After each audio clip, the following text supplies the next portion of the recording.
Okay, so let's get right into it. The US just made a huge move in its economic fight against Russia, and it's aimed right at the heart of their war machine. In this explainer, we're going to break down exactly what this means, why it's happening now, and what could happen next. And here it is, the headline making all the waves. The U.S. has officially brought sanctions down on Russia's two biggest oil companies, Rosneft and Lukoil. We're talking about the absolute financial bedrock of the Kremlin's budget. This is a major, major escalation.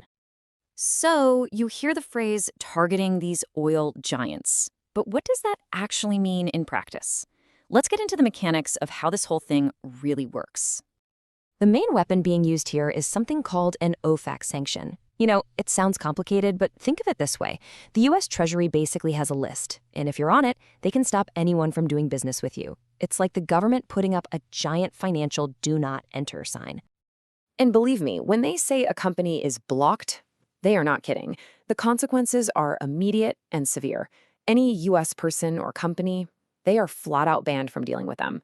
Any property Rosneft or Lukoil have in the U.S., it's frozen solid. And U.S. banks, they have to block any transaction they see. The financial doors are just slammed shut. Now, this might seem like it came out of the blue, but it really didn't. This is just the latest shot fired in this high-stakes economic race that's been building up all year long. And you can see how the pressure has been dialed up throughout 2025. It kicked off in January by targeting Russia's so-called shadow fleet of oil tankers. Then, by the middle of the year, the sanctions expanded to the insurance companies that make those shipments possible. All of that was leading up to this moment on October 22nd, when they went for the headliners themselves, Rosneft and Lukoil. And if you want to understand the urgency behind all this quote from Treasury Secretary Scott Bessent just lays it all bare. He says, "We are in a race now between how long can the Ukrainian military hold up versus how long can the Russian economy hold up." I mean, that says it all, doesn't it? This is economic warfare, and there is a clock ticking.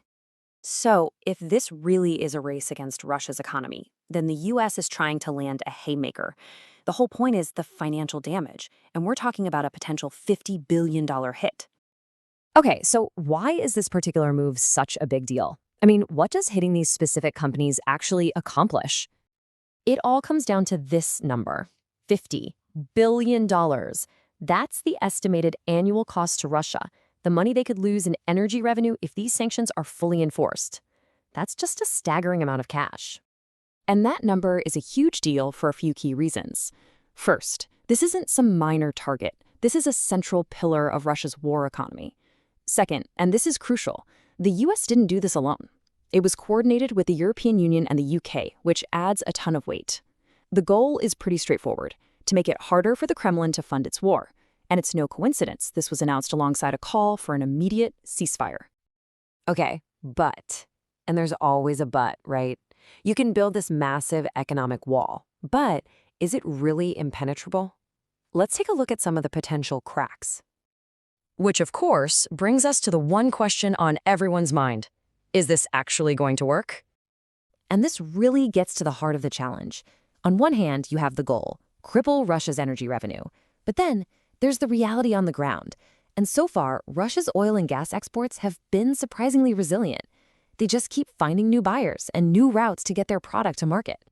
So why is it so tough? Well, there are a few huge obstacles. For one, just imagine trying to police every single ship and insurance company on the planet. It's incredibly complicated.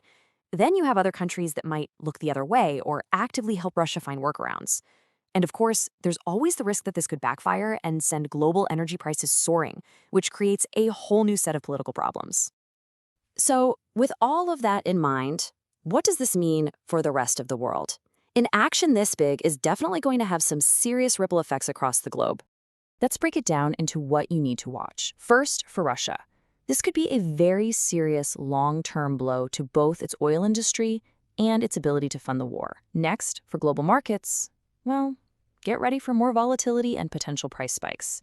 And finally, for other countries, they're now caught in the middle, facing immense diplomatic pressure and even the risk of getting hit with sanctions themselves.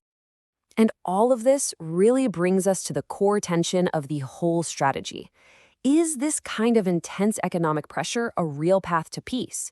Or does it risk creating even more instability around the world? That is the ultimate question we're all left with.